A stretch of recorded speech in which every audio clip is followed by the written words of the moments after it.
This is the good one himself, Canadian punk rock troubadour Dwayne Regretsky, and you're listening to CKMS 102.7 Radio Waterloo. Hey, what's up, everybody? This is JSJ, and when I'm not listening to my new single, Honey, I'm listening to CKMS FM 102.7 Radio Waterloo. Yeah, you taste like, yeah, you taste like, yeah, you taste like.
You are listening to CKMS 102.7 FM Radio Waterloo, and that was Tanaya J. Winder with a new song that she has out called Maybe. We are Two White Feather, Lori Gentle Eagle, and Cedar the Emotional Support Pup, as well as all our others in the Wolf Pack. This is the Red Road Journey, where we aim to amplify Indigenous voices to heal ourselves, our relatives, our communities, and our planet. We are broadcasting from the traditional territories of the Neutral, Anishinaabe, and Haudenosaunee people. And today, on the Red Road Journey, we're going to turn the days back a few to September the 10th. Which is known as World Suicide Prevention Day. And last week we spoke about another day which was important to us, which had to deal with fetal alcohol spectrum disorder. So this weekend we chose to focus on World Suicide Prevention Day. Even though it's past, of course, when these days pass, we know that this is an everyday concern that needs our attention. So I just want to go back to that song that we played by Tanaya, and that was called Maybe. And it's out on a debut album that she has called Call Back Your Heart. And it's available on all streaming platforms. She wrote the song for a friend who took his life, and for friends who struggle with depression, and specifically for Native youth.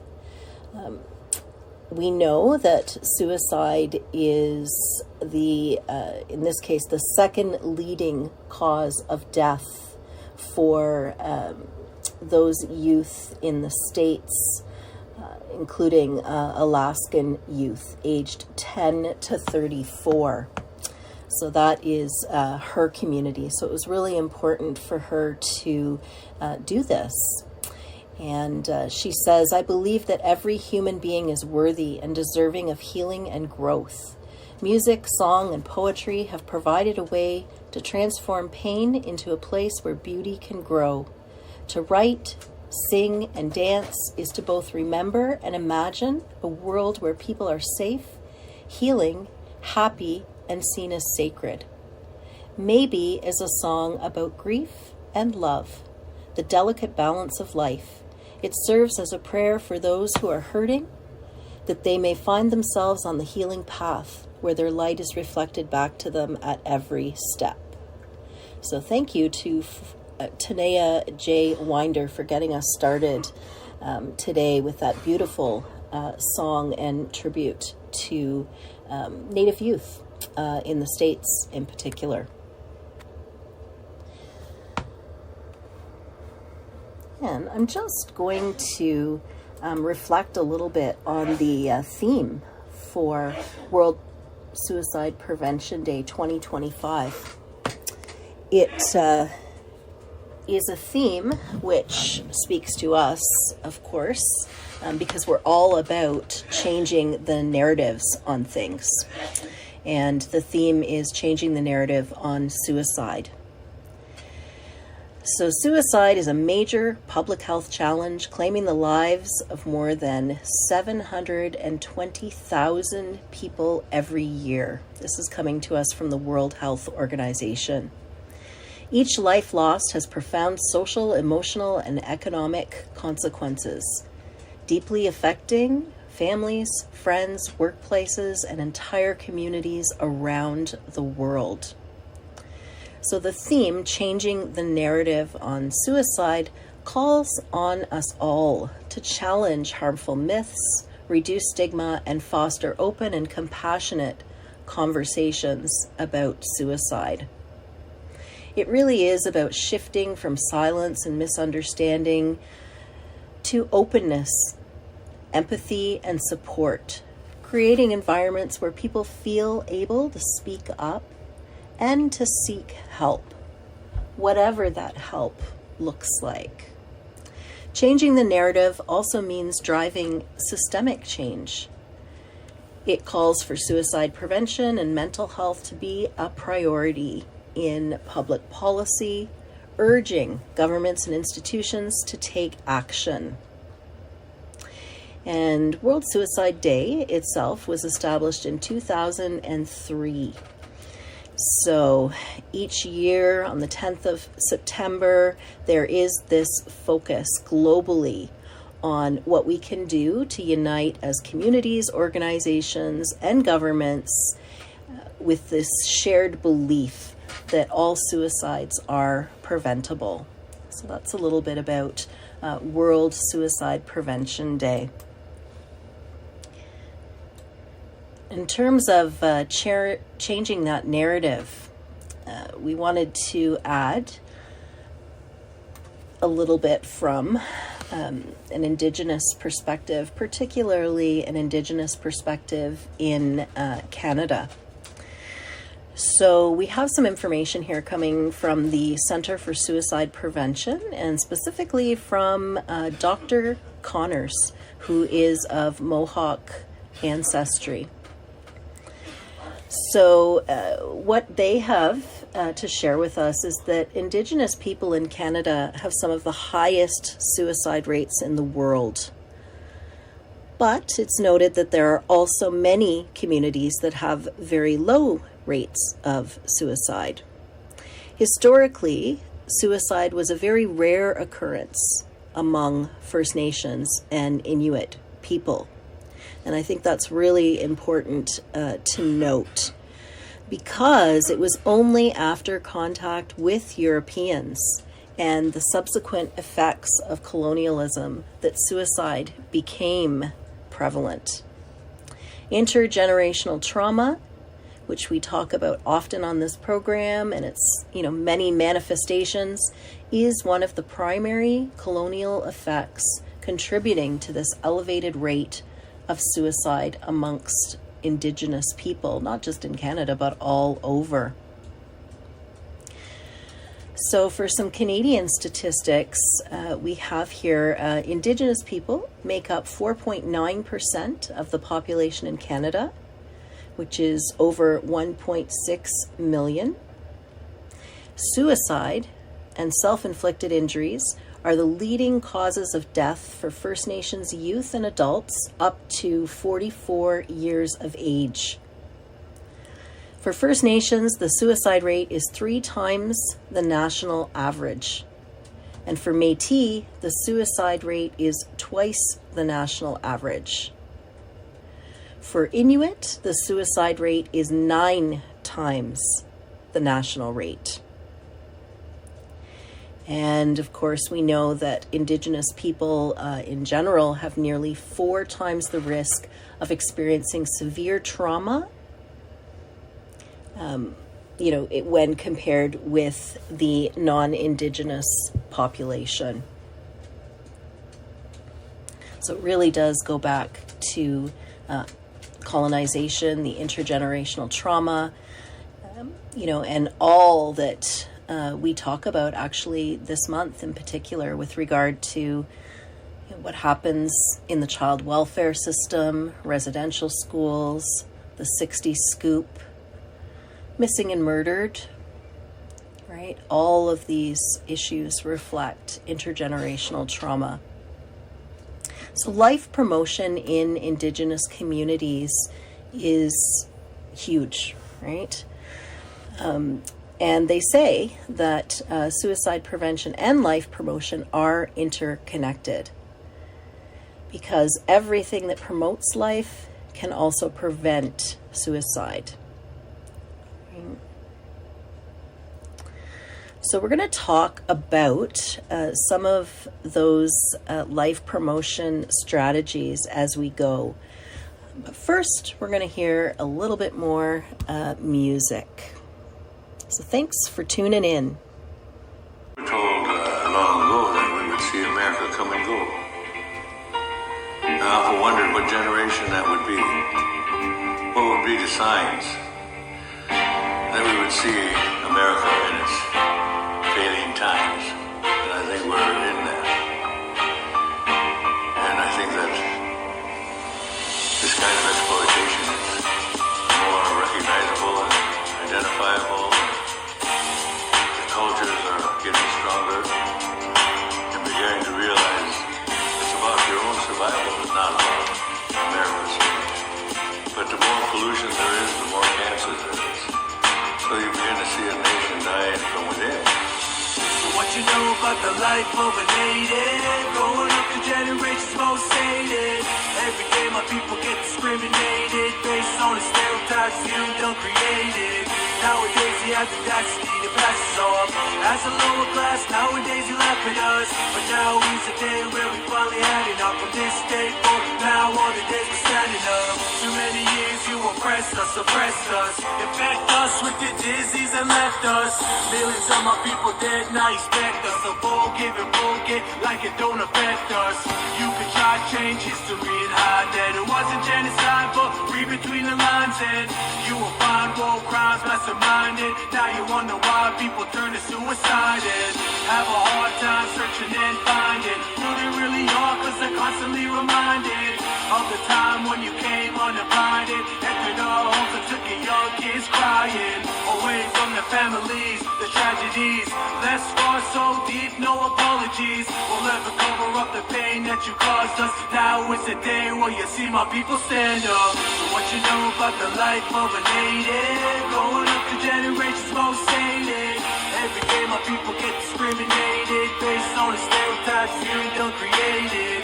Nowadays you have the audacity to pass us off as a lower class. Nowadays you laugh at us, but now is the day where we finally had enough. From this day forward, now all the days we're standing up. Now all the days you'll commend and respect us. Gone all the days you apprehend and offend us. Pretend to us you're a friend, but forget trust. We all know the scheme that you're hiding your agendas.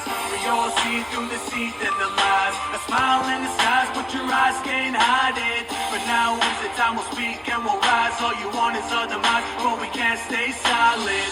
Through our chiefs and the elders we have guided. Divided we fall, but together stand united.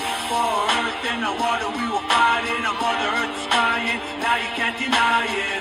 We are not the enemy that we're sent to be. We're thinking of the generation that's ahead of me. So we'll continue to take the earth back for all of us. White, black or brown, all together we should stand up. So what you know about the life of a native, growing up the generations most hated. Every day my people get discriminated based on the stereotypes you done created. Nowadays you have the audacity to pass us off as a lower class. Nowadays you laugh at us, but now is the day where we finally had enough. From this day forward, now all the days we're standing up. And in a world where we need to build on mutual respect, is moving slowly across this country and educating people. So I think there's a time when all racism will be abolished. That was Okema, Life of a Native. And now we're going to listen to Deadman by Logan Staats. Sego. My name is Logan Staats. I'm a singer-songwriter from Six Nations. My ancestors attended the residential school in Brantford, known as the Mohawk Institute. This song is part of their story. It's a part of my story. And y'all will go for listening.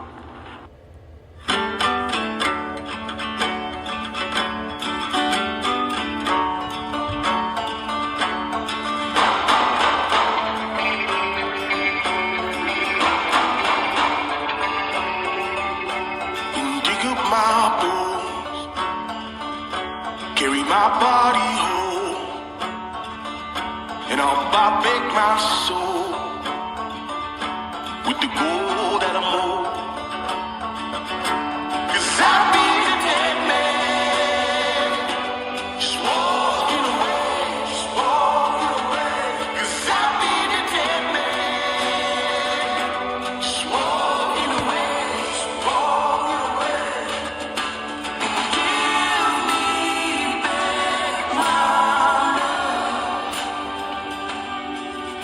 And I think she's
Okay, so that was Logan Staats, also featuring his sister, of course, Lyla Staats. They sound beautiful together. And I was just pausing for a moment because there's so much in the video for this song. And they have some writing here. So they talk about the Mohawk Institute Residential School, figuring prominently in this video, which it does. It says the so-called Indian residential school system was a network of institutions that the Canadian government deemed mandatory for Indigenous peoples. Family members of mine were ripped from their homes and placed in this despicable reality. The system was created to remove Indigenous children from the influence of their own culture and assimilate them into Canadian culture.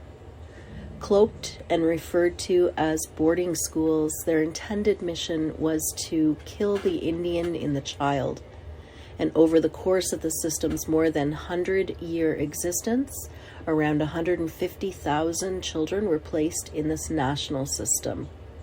The number of school-related deaths remains unknown due to incomplete records, but estimates range from 3,200 to over 30,000.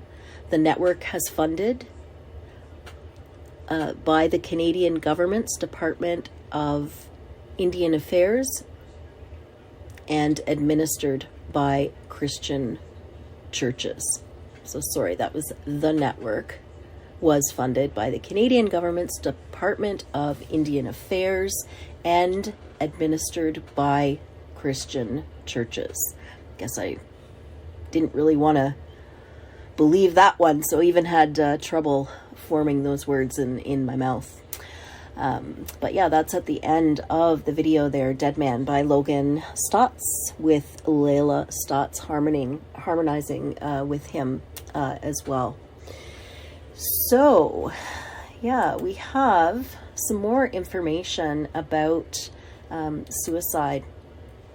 And it's really important when we're talking about destigmatizing suicide and, introducing life promotion initiatives. It's important to remember that people who are suicidal need compassion and support, not judgment or dismissal.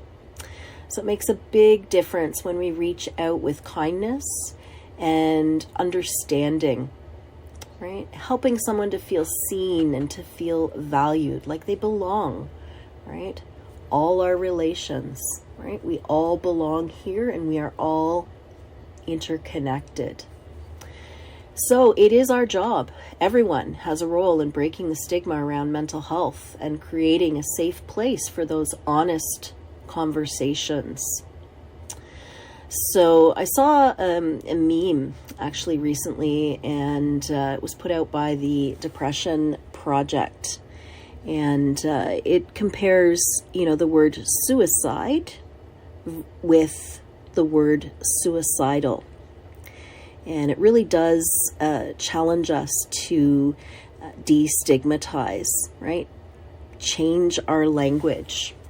So suicide is considered a tragedy, right? Versus using the word suicidal, right? Which is considered attention-seeking. Suicide, everyone feels bad, right? Whereas the word suicidal, everyone feels irritated. Using the word suicide, right, to describe what's going on, everyone is present, right? Because it's this tragedy, and people are dealing with those feelings of loss and grieving, right? Whereas suicidal, everyone tries to avoid the person who they consider is attention-seeking, and it's something being done just to irritate or inconvenience other people. With suicide, everyone wishes they saw the signs. And with suicidal, everyone dismisses them. Suicide, everyone wishes they hadn't done it. Suicidal, no one believes they'll ever do it. And of course, if we operate from that belief, right, we're increasing the risk of harm and someone following through. I know for myself, I'll disclose a little bit about my history. There was a time when I was experiencing suicidal ideation quite a bit, actually, as a result of traumas in my life. And although, I am not Indigenous, there are other aspects of, privilege and oppression that I experience. And so that, combined with some of the traumatic experiences that I've had, contributed, right, to this pretty chronic, I would say, suicidal ideation that I was going through at the time. And I had reached out to a close family member at the time. I was in university, actually, reached out to a close family member at the time for help. And because it had been chronic on my part, the person, from a good place, of course, was a little dismissive, right? That, she wasn't going to do it this time around, right? I think was the kind of the thought process that my loved one had, right? But what they didn't realize is that I really was, on my last straw. And it was anger, right? That feeling of anger, not so much sadness, but that feeling of anger and rage that actually pushed me over. And I attempted. And ironically, I swallowed all of the antidepressant medication that I was on at the time, not realizing that that was a deadly thing to do. I could have killed myself if I did not get into the emergency ward soon enough. This was a type of medication that was pretty serious. It affected your heart in large amounts. So I didn't even realize, what I had done, because it was just really being fueled by this anger and this rage and this sense of, people dismissing the pain that I had been in for quite some time, whether knowingly or not, right? And so I remember the ambulance showing up, and there was a nurse, actually. At least I think it was a nurse. It might have been the paramedic if I look back now. At any rate, this woman who responded to me first in the ambulance and said, we got a call from your loved one here about what had happened. We're taking you up to hospital. You need to be, have your stomach pumped ASAP. But why would you do something like that? You really angered your loved one, and I couldn't believe that was the response that I got. And of course, it really just added to the emotions that I was already feeling. I don't remember much after that because I was out. Obviously, my stomach was pumped, and I believe that I spent some time in hospital. I had gone to the University of Guelph, so it was likely the Guelph Hospital, or maybe even Homewood across the street for a period of time until I, was able to, ground myself and stabilize the crisis that I was in. But, I thought I would share that because, again, we really need more of a compassionate response, and certainly, not dismissing anybody who is struggling in this way. Right. Alrighty. So we're going to listen to another song. This This is Indian Song by Isaac Murdoch.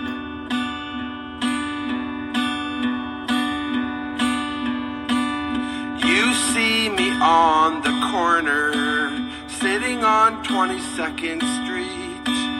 Do you have a couple quarters? It'll make you feel so complete.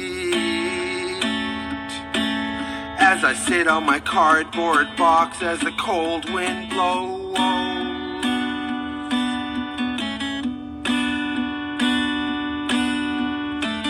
I keep on hearing voices, they're yapping all day long.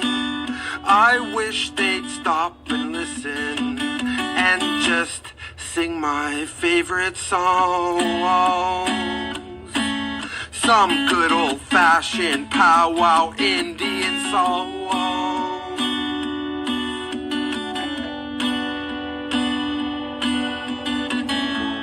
Mother, I need you to know that I miss you. And Father, I wonder if you're still there.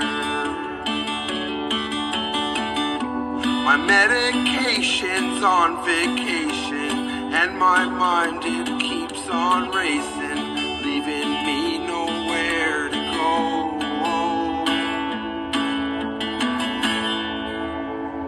I need my Indian song.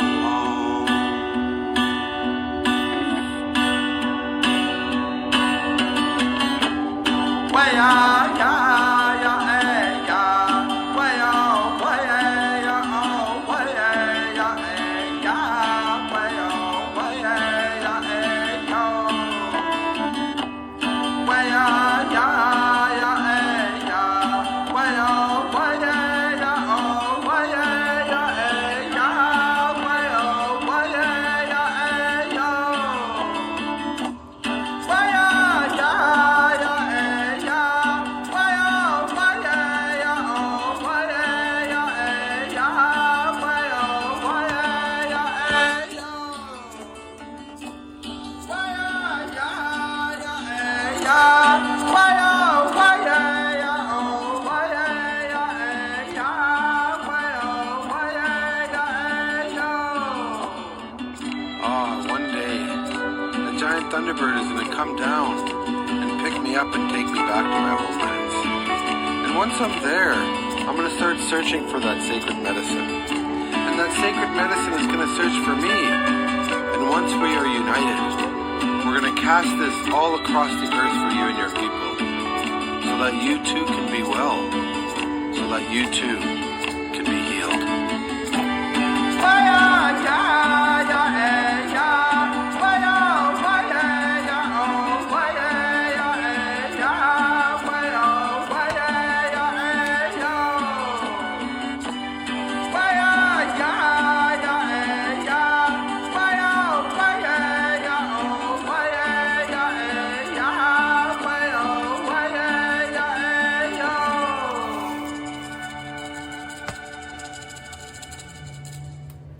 Okay, wonderful messaging there about the power of culture and ceremony, spirituality.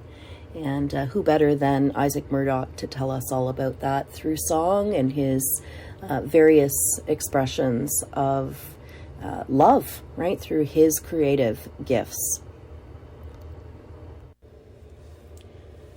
The First Nations Mental Wellness Continuum Framework proposes 4 key elements that are integral to mental wellness. We have hope, belonging, meaning, and purpose. These 4 aspects work together and, when aligned, contribute to the mental wellness of individuals and communities. From coast to coast, First Nations people have said that a connection to spirit, so identity, values, and belief, promotes hope. A connection to family, community, land, and ancestry promotes a strong sense of belonging.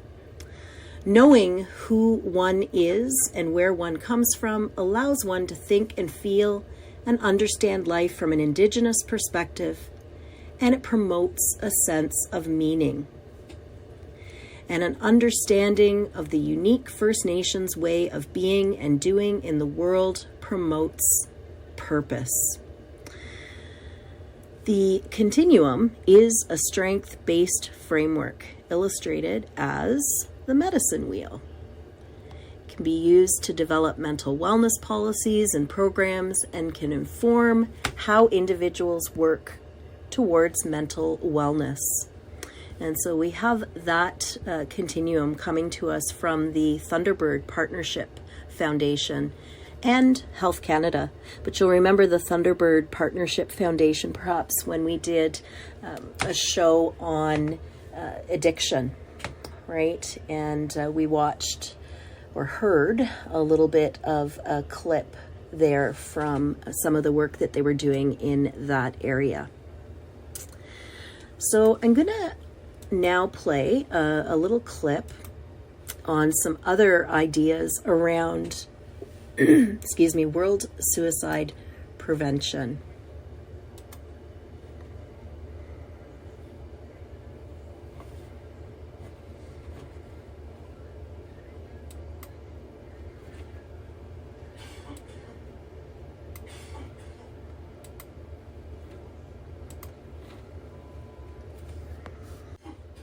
Day to day, so we're getting serious and talking about 5 things we don't talk enough about when it comes to suicide. And you might not get any jokes in this one because I don't even think my funny ass can make this funny. Number 1, we shouldn't be surprised it seems to be everywhere, but I feel like we still victim blame, even accidentally, when it comes to suicide. Whenever you hear that someone's just ended their life, what does everybody say? If you're struggling, you should speak to somebody, as if they're pissed off that the person died because they didn't talk. We should make the focus not about people reaching out more, but how do we all become better at reaching in. I've been in the darkest moments, and the last thing you're fucking doing is reaching out. Number 2, we frame the suicide epidemic as a mental health issue. But what if it's more predominantly a social health issue? What if the high numbers of suicide are actually pointing to a symptom of something being desperately wrong with the way that we're living? Number 3, and this is hard to talk about, but in my experience, the times that I've really thought about suicide, the suicidal parts of me have been the most brutally honest parts of myself, screaming at me to try and make the changes in my life that I needed to make. I believe we lose many people because they don't have the adequate support they need to be able to face the thing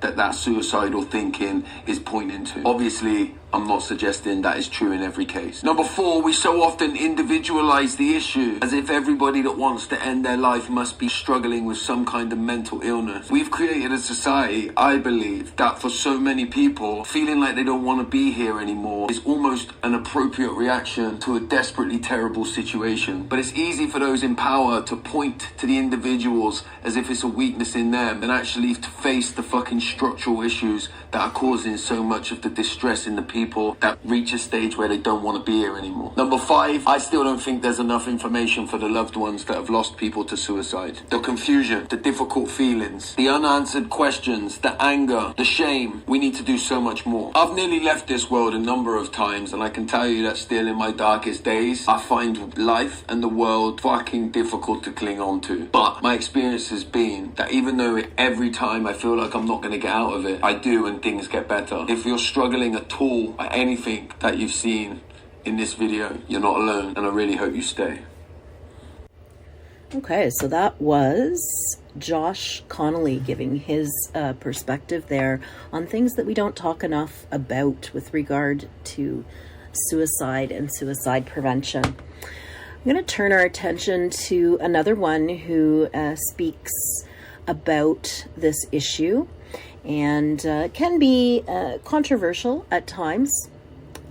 I don't think so. I really relate to a lot of what she practices. She is a therapist. In fact, she calls herself the relatable therapist.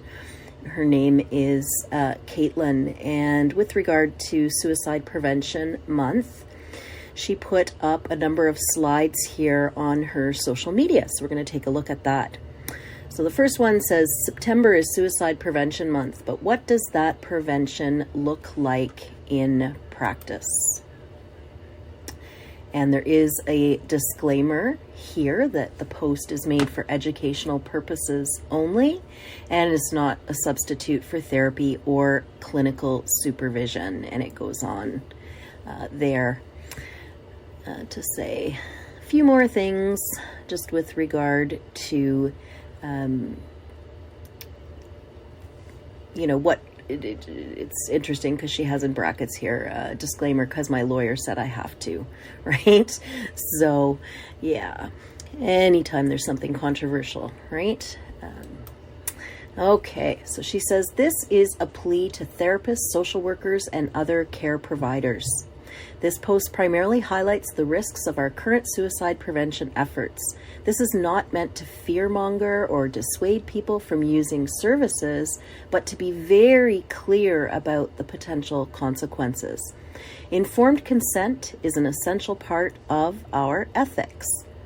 And that means doing more than just listing 911 as a default.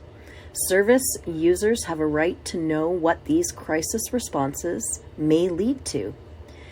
This also includes the nuance that people may choose to use police, emergency services, or hospitalization in their care plan. And that's perfectly okay and should be encouraged, but only when they are adequately informed about the risks and benefits. Because there are risks, and A Womb with a View certainly knows about some of those risks firsthand. So first, let me say, this is Caitlin, I am absolutely done with being told that police are a better, safer, more equipped, or a necessary resource for people in mental health crises. And she's got some pictures here of some crisis interventions gone wrong. She is featuring in one of these here Devin Fowlin, a black unhoused man who had been shot multiple times by Toronto police less than 30 seconds after 5 officers arrived at the scene. And Devin was experiencing a mental health crisis at the time. And if you're confused why I bring up police when I talk about suicide intervention, and she lists a number of different service providers here. So 988, other crisis lines, CMHA, or Canadian Mental Health Association, CAMH, the Center for Addiction and Mental Health, Kids Help Phone, COAST, mobile crisis teams, walk-in counseling services, will all use police if they suspect the risk is high enough. And she's got mention here about even this begs the question, high enough, right, to deserve intimidation, violence, or jail? So that's how we're responding to high-risk situations. Okay, and then the next slide she has here is some news clips, one from CBC and another one from APTN News, and another one from Global News, just highlighting recent deaths during police wellness checks. And the one from APTN News here, 6 Indigenous deaths after interacting with police in the last 2 years.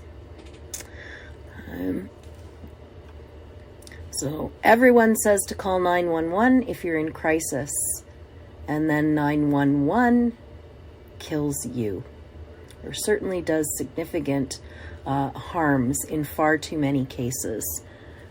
Hence the reason for A Womb with a View and the visioning that we have for an alternative crisis response. Okay, and her next slide says, not all.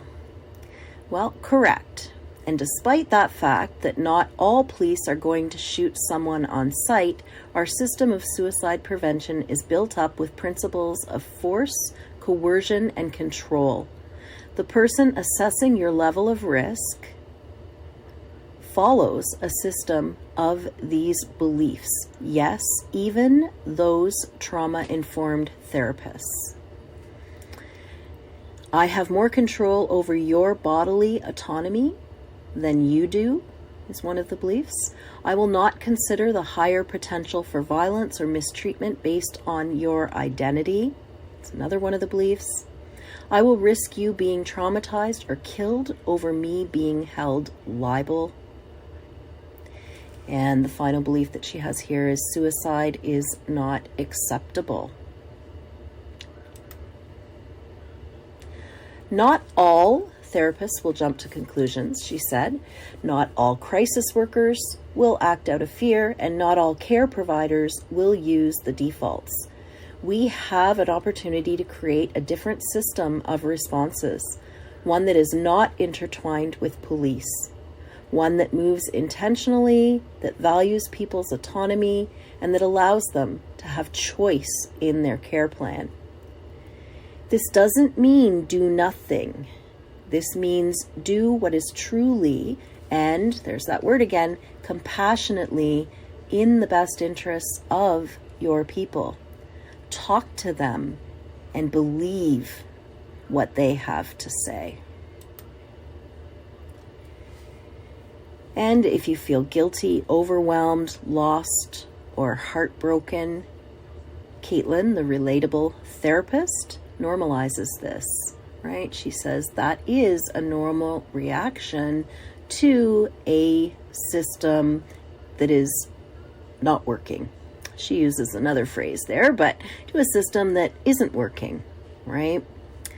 And she has, of course, reference to her page and some of the therapists that work with her. And I believe she's based out of Ottawa.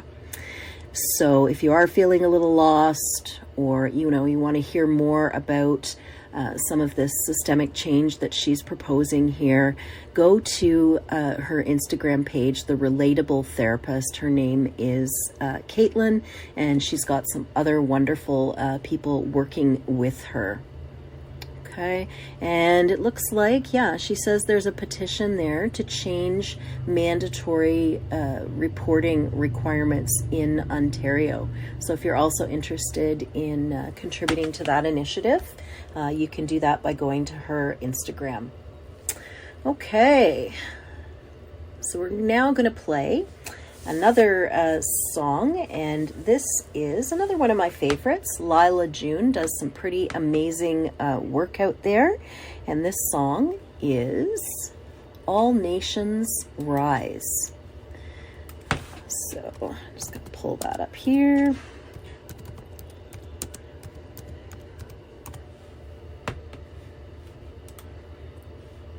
Indigenous people, shine your light, we are equal. I remember the days when our prayers were illegal. I remember the days when being Indian was lethal. Yeah, we had a rough past, but get ready for the sequel. Get ready for the glorious comeback of our people. Oh yeah, rise up, all you warriors of love, all you answers to the prayers of our ancestors from above. I can feel it in my heart, can you feel it in your blood? I can hear the seventh fire calling us to wake up, wake up. All nations rise, rise up, cause now's your time. We don't have to hide anymore, cause now's the time. All nations rise, rise up, cause now's your time. We don't have to hide anymore, cause now's the time. With forgiveness as my bow and my prayers as my arrows, pull them back and let go. I watch them fly like sparrows, have hope.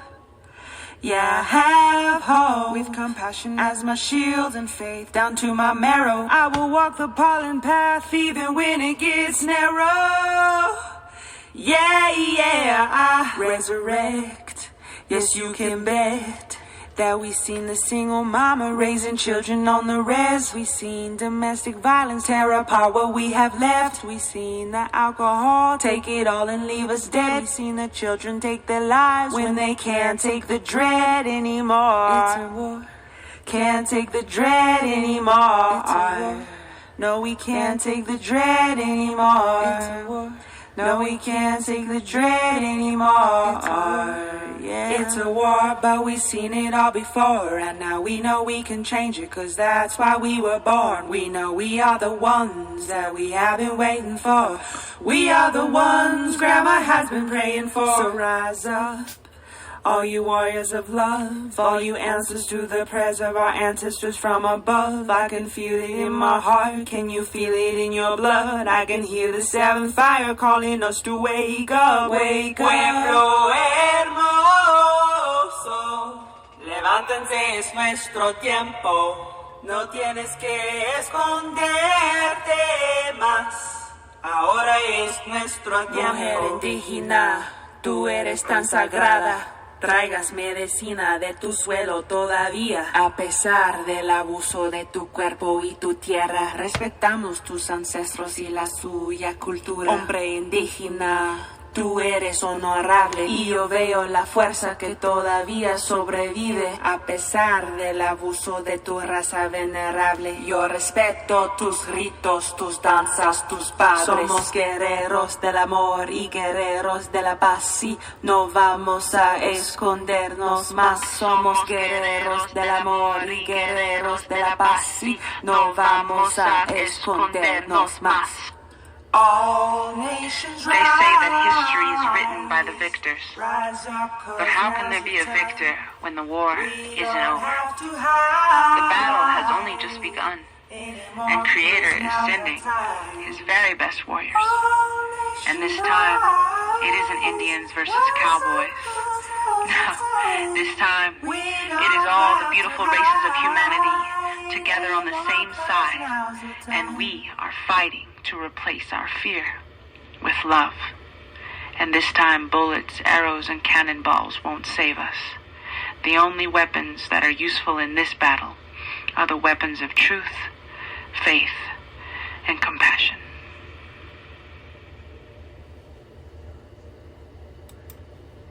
So that is Lyla June, All Nations Rise. And we really need to rise up together, have hope, be those warriors of love.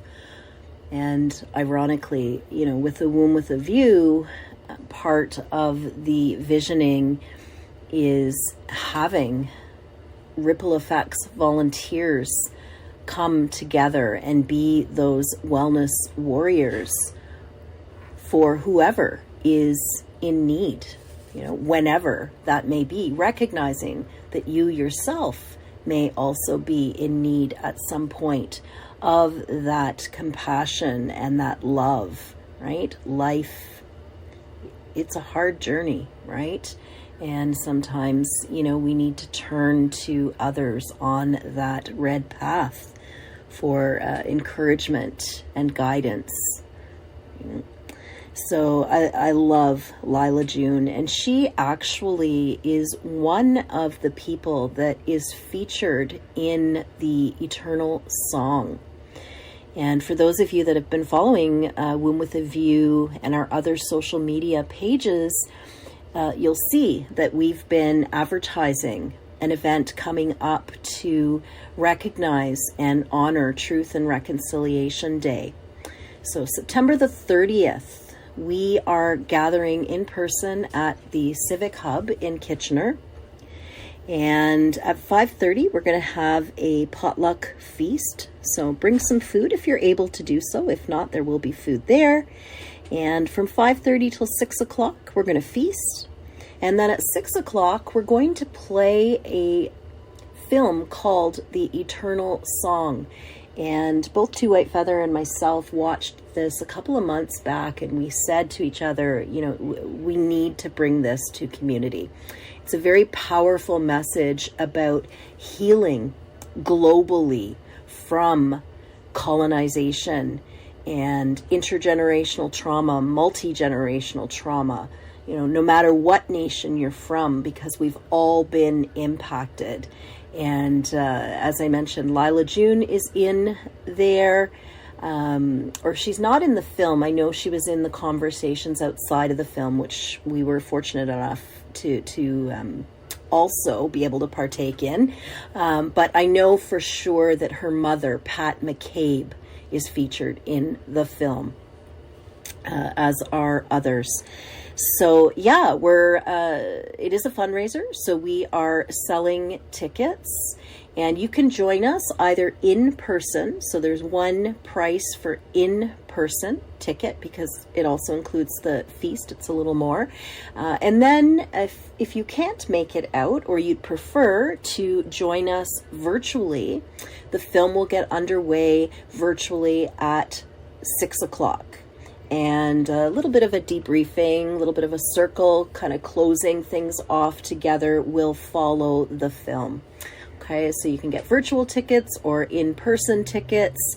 Check out our social media or email us at awomwithawiew@gmail.com for more details about that.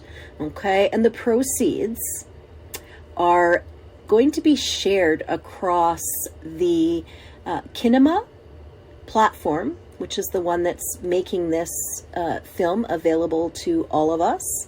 Okay, as well as some of the monies will be going into A Womb with a View, so that we can continue with our visioning and doing some programming in community. We are without community funding right now, so this would really help us out.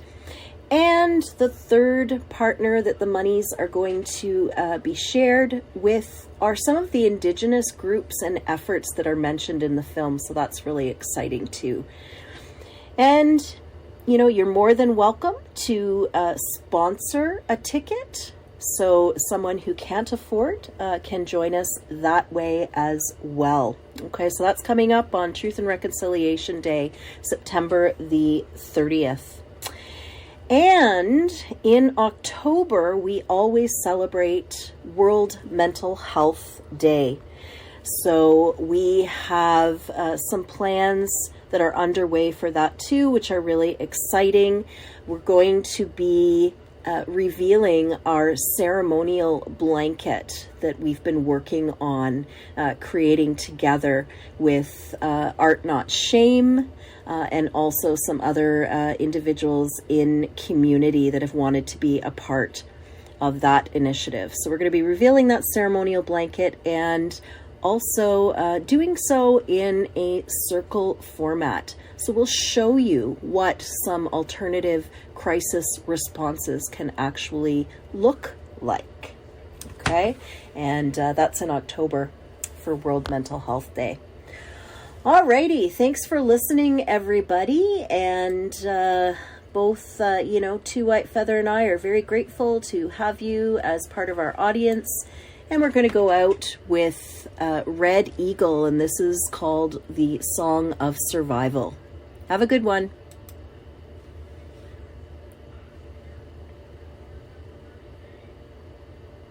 We have to learn to maneuver through a linear society without completely losing ourselves in that greed, in my language, naholo, a lover of things.